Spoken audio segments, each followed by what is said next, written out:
नमस्कार, आप देख रहे हैं A1 उत्तराखंड और मैं हूं आपके साथ अर्पिता माथुर। बुलेटिन की शुरुआत करेंगे इस वक्त की हेडलाइंस के साथ। कांग्रेस का उत्तराखंडी स्वाभिमान संवाद।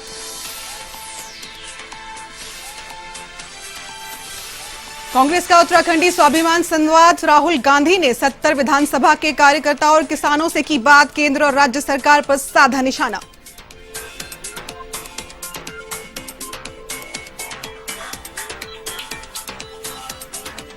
लालकुआं में कांग्रेस ने दिया भाजपा को झटका। हल्द्वानी ब्लॉक प्रमुख रूपा देवी सहित 4 बीडीसी सदस्यों को किया कांग्रेस में शामिल। लालकुआं में कांग्रेस प्रत्याशी हैं हरीश रावत।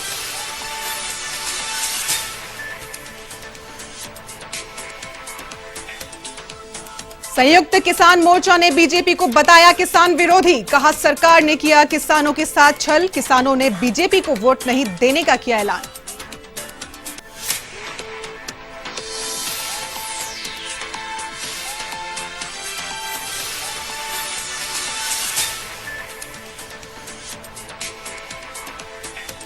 और बसंत पंचमी के मौके पर हरिद्वार में लगा श्रद्धालुओं का तांता। हर की पौड़ी सहित कई घाटों पर किया गया गंगा स्नान। प्रशासन की ओर से नहीं की गई थी कोई सख्ती।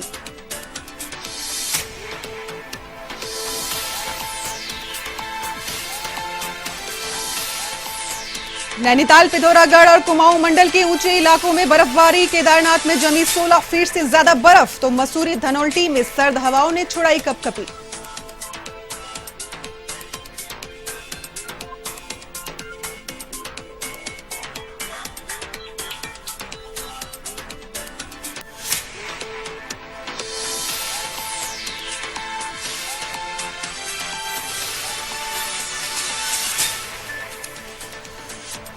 अब खबरें विस्तार से। विधानसभा चुनाव के मद्देनजर राहुल गांधी उत्तराखंड दौरे पर रहे। सबसे पहले उन्होंने 70 विधानसभा क्षेत्रों के कार्यकर्ताओं और किसानों से वर्चुअली संवाद किया। राहुल गांधी ने किसानों की समस्याओं और मांगों का समर्थन करते हुए उत्तराखंड में कांग्रेस सरकार बनने पर हर संभव सहयोग का भरोसा दिलाया।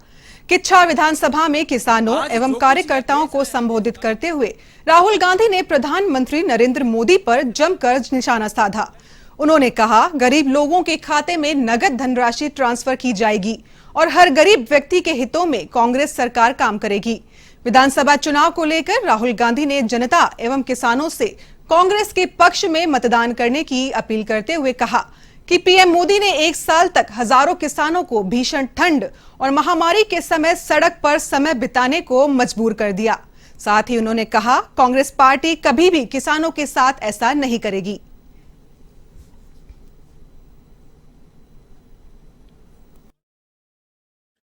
कांग्रेस पार्टी, लोग कहते हैं कांग्रेस पार्टी ने हरी क्रांति दी। नहीं, कांग्रेस पार्टी ने किसानों के साथ पार्टनरशिप बना के देश को हरी क्रांति दी थी। पसीना, खून पसीना हिंदुस्तान के किसान ने दिया था। और मैं आजादी की बात की, हरी क्रांति की बात की, बहुत और ऐसे उदाहरण दे सकता हूं। इसको आप भी जानते, पूरा देश जानता है। आपने देश की सरकार को बताया कि हिंदुस्तान की सच्चाई से हम नहीं हटने वाले हैं। आप हमें ना खरीद सकते हो, ना डरा सकते हो, ना दबा सकते हो, हम नहीं हटेंगे।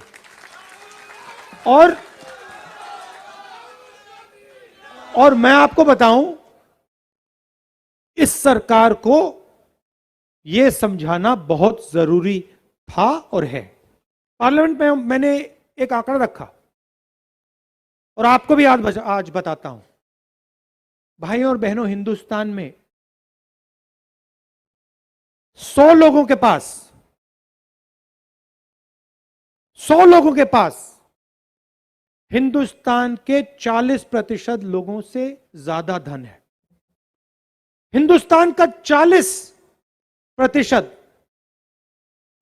40% लोगों के पास जितना धन है, उतना धन 100 लोगों के पास है। ऐसी डिस्पैरिटी, ऐसी इनकम डिस्पैरिटी शायद किसी और देश में नहीं है, सिर्फ हिंदुस्तान में है। लालकुआं के कांग्रेस प्रत्याशी हरीश रावत ने भाजपा को झटका देते हुए हल्द्वानी ब्लॉक प्रमुख रूपा देवी सहित 4 बीडीसी सदस्यों को कांग्रेस में शामिल कराया। इस दौरान पूर्व मुख्यमंत्री और कांग्रेस प्रत्याशी हरीश रावत ने कहा कि ब्लॉक प्रमुख सहित बीडीसी सदस्यों को कांग्रेस में शामिल किया गया है। साथ ही भविष्य की योजनाओं में ग्राम प्रधानों, बीडीसी सदस्यों और पूर्व प्रधानों की राय को महत्व दिया जाएगा। वहीं उन्होंने कहा कि युवाओं को नशे से दूर कर नशा मुक्त उत्तराखंड बनाना है, जिसके बाद युवाओं को रोजगार से जोड़ा जाएगा। बहुत बहुत धन्यवाद। अब मैं सभी क्षेत्र पंचायत सदस्यों का, ग्राम प्रधानों का अपने सम्मानित कर रही हूँ और मैं रावत जी के साथ पूरे तन मन धन से खड़ी हूँ। और जैसे वो मुख्यमंत्री जो हमें मुख्यमंत्री बन जाएंगे तो हमारे लालकुआं के बहुत विधानसभा के बहुत अच्छे विकास होंगे और जो युवा साथी हैं सभी बेरोजगार हुए हैं और उनको रोजगार मिल जाएगा और एक अच्छा हमारे लालकुआं में लालकुआं बन जाएगा। रूपा देवी जी और उनके साथ आधा दर्जन बीडीसी मेंबर कांग्रेस में सम्मिलित हुए हैं। सबने हृदय से उनका स्वागत किया है। कैबिनेट मंत्री और सोमेश्वर विधानसभा से भाजपा प्रत्याशी रेखा आर्या ने अल्मोड़ा से प्रेस वार्ता की, जिसमें उन्होंने कहा कि कांग्रेस के प्रत्याशी राजेंद्र बारकोटी और कांग्रेस कार्यकर्ताओं पर आरोप लगाते हुए कहा 2017 में बारकोटी ने एक मुकदमा दर्ज किया जो खारिज हो गया था, लेकिन वर्तमान में दोनों प्रत्याशियों पर एफआईआर दर्ज है। इस घटना को लेकर उन्होंने निर्वाचन आयोग, पुलिस महानिदेशक को सूचित किया है। साथ ही कांग्रेस प्रत्याशी राजेंद्र बारकोटी ने इस आरोप को खारिज करते हुए कहा कि 2017 में माननीय न्यायालय ने मंत्री के पति को आरोपित किया और वे जो आरोप लगा रही हैं वो निराधार हैं।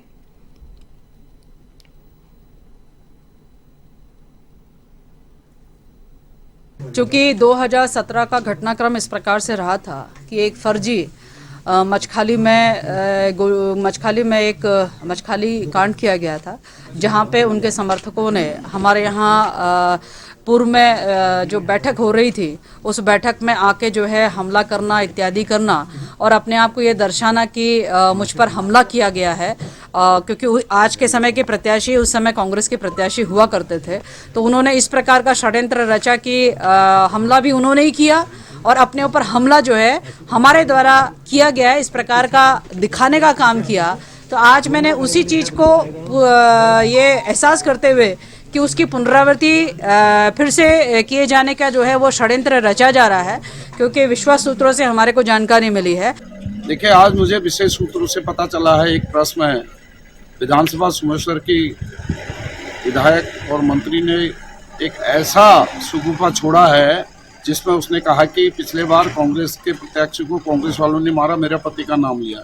ये तो माननीय न्यायालय ने इसको सिद्ध करके दिया है कि किसने किसके ऊपर हमला किया है और न्यायालय ने उसको अपने संज्ञान में लेते हुए मैं माननीय न्यायालय को भी विशेष उस विद्वान न्यायाधीश को जिन्होंने उसमें पूरा तथ्यपूर्ण तरीके से मुझे साहू के प्रति बरी करवाया, तो इससे साफ जाहिर होता है कि जो जैसा होता है वो वैसी बात है। मसूरी विधानसभा सीट से बीजेपी के प्रत्याशी और धामी सरकार में कैबिनेट मंत्री गणेश जोशी मसूरी विधानसभा सीट के मीठी बेरी गांव में पहुंचे, जहां गणेश जोशी ने लोगों से उनके पक्ष में मतदान करने की अपील की। इस दौरान गणेश जोशी ने कहा कि उन्होंने विधायक रहते अपने क्षेत्र में अनेकों कार्य किए हैं। इस दौरान उन्होंने बीजेपी की जीत का दावा भी किया।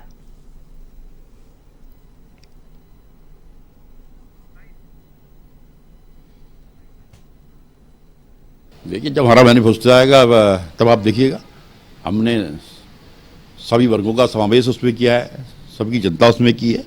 इंतजार कीजिएगा, जिस दिन मैनिफेस्टो आएगा आपको बुलाया जाएगा। देखिए, मैं लोगों से ये अपील करना चाहता हूँ, आप अपना मत का प्रयोग जरूर करें, क्योंकि ये लोकतंत्र का महापर्व है।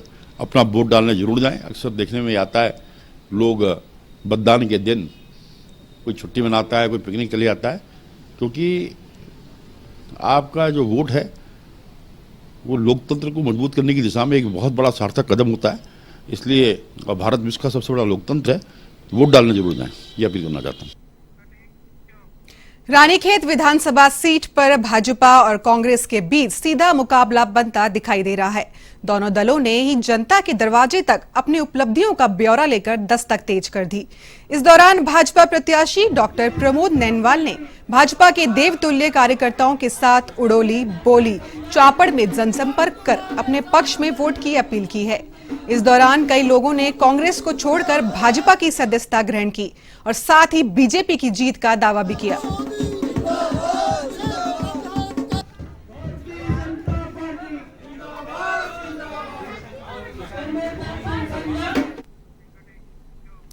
उत्तराखंड चुनाव में महज कुछ दिन ही बचे हैं, तो वहीं प्रत्याशी भी पूरे जोश के साथ प्रचार प्रसार में जुटे हैं।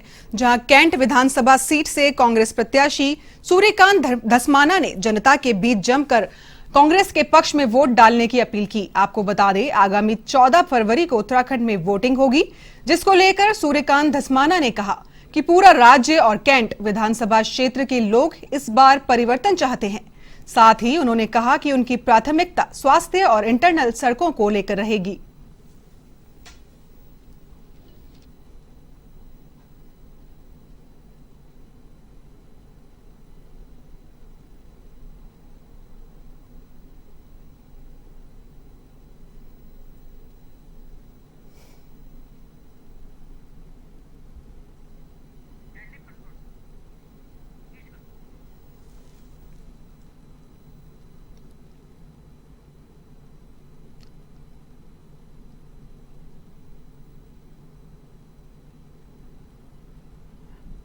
आपको बता दें, कांग्रेस प्रत्याशी सूर्यकांत धस्माना ने प्रचार प्रसार में भाग लिया है।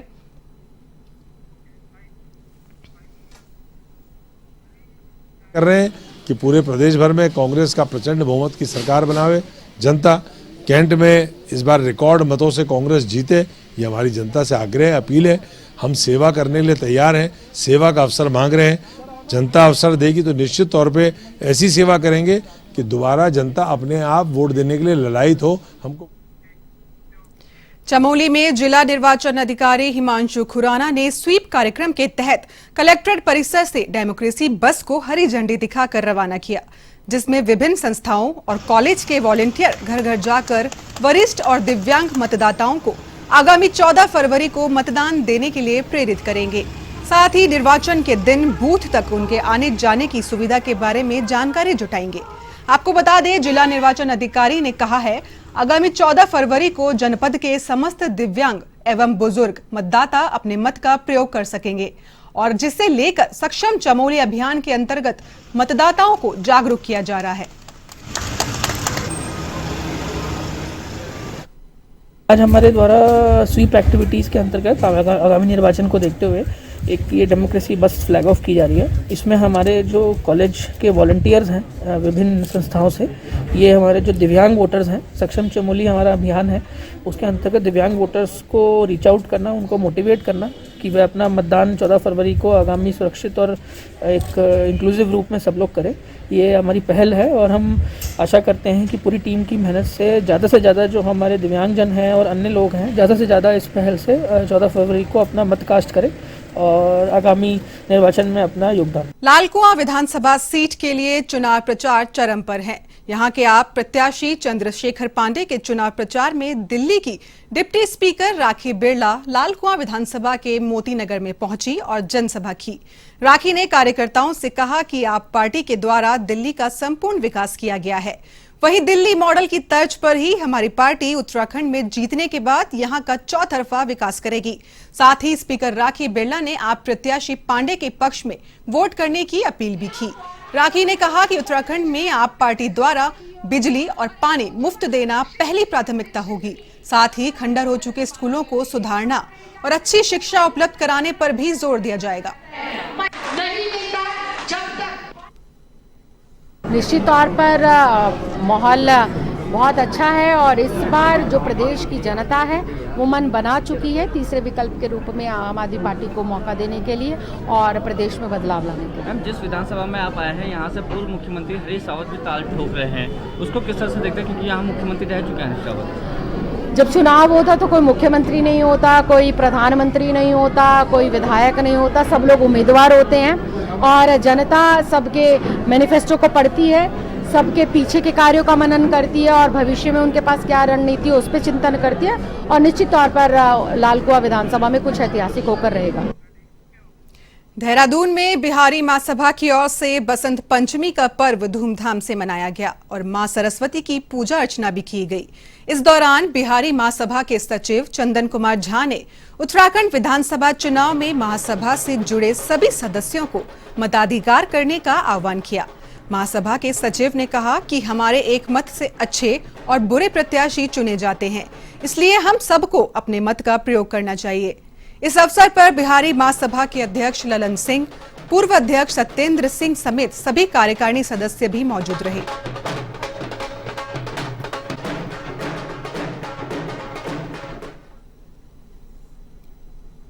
आज माघ बसंत पंचमी के दिन मां सरस्वती का उद्गमन हुआ था, तो उसके शुभ अवसर पे उस समय से ही मां सरस्वती का पूजन का कार्यक्रम किया जाता है। बिहारी महासभा पिछले 18 साल से ये बाल योगी आश्रम के प्रांगण में सरस्वती पूजा मनाती है। सरस्वती पूजा मुख्य रूप से जो बच्चे अध्ययन के काम में, जो पढ़ाई के काम कर रहे हैं, जो शिक्षाविद हैं, जो शिक्षक हैं और जो संगीतज्ञ हैं और जो पत्रकार, आप लोग जैसे पत्रकार लोग हैं, उनके लिए विशेष पूजा माना जाता है। माँ सरस्वती के उनके ऊपर विशेष आशीर्वाद की वजह से वो अपने क्षेत्रों में विशेष कर पाते हैं। पहले की अपेक्षा भी हम लोग बहुत ही सांकेतिक तौर पे कर रहे हैं, कम से कम भीड़ जुटे इसका, और जो कोरोना का गाइडलाइंस है उसका पालन करते हुए हम लोग कर रहे हैं। इसमें जो हम लोग सांस्कृतिक कार्यक्रम करते थे जिसमें सबसे ज़्यादा भीड़ भाड़ होती थी, लोगों की गैदरिंग होती थी, तो पिछले 2 सालों से उसको हम लोगों ने स्थगित किया हुआ। जसपुर में संयुक्त किसान मोर्चा के आह्वान पर किसानों की बैठक आयोजित हुई, जिसमें क्षेत्र के किसान पहुंचे और आगे के लिए रणनीति बनाई गई। इस दौरान किसान नेताओं ने कहा कि बीजेपी सरकार ने किसानों के साथ छल किया है। साथ ही किसानों ने बीजेपी का बॉयकॉट करने की बात की। तो वहीं किसान नेता ने कहा कि लखीमपुर खीरी में किसानों के साथ जो घटना हुई थी उसमें भी अभी तक अजय मिश्र टेनी को बर्खास्त नहीं किया गया, जबकि एसआईटी की जांच में साफ हो गया है कि अजय मिश्र के द्वारा निर्दोष किसानों की हत्या कराई गई। हमारी मांगे थी वो पूरी नहीं हुई, उसकी में बीजेपी के खिलाफ मोर्चा खोला गया दोबारा। किसानों का विरोध मिलेगा, जैसे कि किसानों के घर घर जाएंगे, भारतीय किसान यूनियन युवा के पदाधिकारी घर घर जाएंगे और किसानों को जागरूक करेंगे और उनसे बताया जाएगा कि जो हमसे वादे किए गए थे, अजय टैनी ने जो लखीमपुर खीरी में किसानों की हत्या हुई थी उसे बर्खास्त नहीं किया गया, एमएसपी पे गारंटी नहीं दी गई और उसके बाद में मुकदमे वापस नहीं हुए, और भी बहुत सारी ऐसी शर्तें हैं जो पेपर निकलवा के घर घर पंपलेट बांटे जाएंगे। उत्तराखंड में बीते 24 घंटों में 1183 संक्रमित मिले हैं, जबकि 15 मरीजों की मौत हो गई है। फिलहाल 20,715 सक्रिय मरीजों का इलाज चल रहा है। स्वास्थ्य विभाग के मुताबिक 13 जिलों में 1183 लोग कोरोना से संक्रमित पाए गए। देहरादून जिले में 389, हरिद्वार में 73, उधम सिंह नगर में 87, चमोली में 94, अल्मोड़ा में 125, रुद्रप्रयाग में 104, नैनीताल में 62, पौड़ी में 77, पिथौरागढ़ में 52, टिहरी में 43, उत्तराकाशी में 48, चंपावत में 44 और बागेश्वर जिले में 5 संक्रमित मिले हैं। वहीं कोरोना की तीसरी लहर में मृतकों की संख्या 178 हो गई है, जबकि 4186 संक्रमित स्वस्थ पाए गए हैं। इन्हें मिलाकर 66,561 मरीजों ने संक्रमण को मात दी है।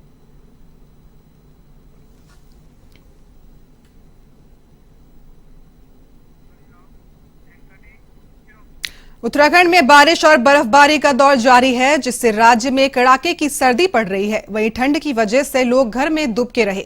4 धाम सहित सभी वादियां बर्फ के आगोश में हैं और भारी बर्फबारी से सैकड़ों गांवों में जनजीवन अस्त व्यस्त हो गया है। पिथौरागढ़, नैनीताल सहित कुमाऊं मंडल के ऊंचाई वाले इलाकों में भी बर्फबारी हुई है और रुद्रप्रयाग जिले के 60 से अधिक गांवों में 2 से 3 फीट बर्फ जमने से जनजीवन अस्त व्यस्त सा हो गया है। वहीं केदारनाथ, महाबलेश्वर, तुंगनाथ घाटी के ऊपरी गांवों में हल्का हिमपात नजर आया है। उधर केदारनाथ में 16 फीट से अधिक की बर्फ जमा हुई है।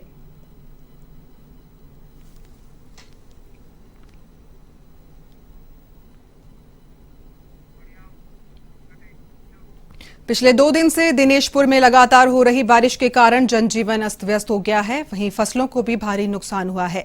आपको बता दें, तापमान के गिरावट के कारण लोग घरों में कैद हैं। साथ ही मैदानी क्षेत्र होने के कारण यहां सरसों और मटर की फसल अत्यधिक मात्रा में खेती होती है, लेकिन अत्यधिक बरसात के कारण फसलों को काफी नुकसान हुआ है। इससे किसान काफी दुखी है, जिसके बाद किसानों ने शासन प्रशासन से मुआवजे की मांग भी की है।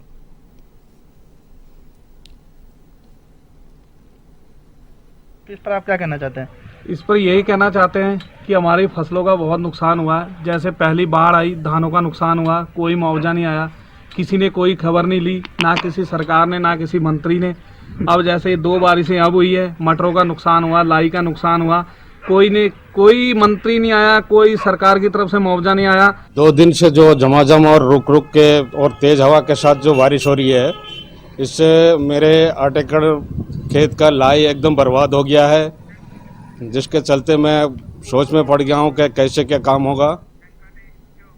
बसंत पंचमी के मौके पर हरिद्वार में हर की पौड़ी सहित विभिन्न घाटों पर गंगा स्नान किया गया। साथ ही स्नान पर किसी तरह की कोई पाबंदी नहीं थी, लेकिन फिर भी बेहद कम संख्या में श्रद्धालु हरिद्वार पहुंचे और प्रशासनिक व्यवस्था कोविड-19 प्रोटोकॉल के तहत लागू की गई।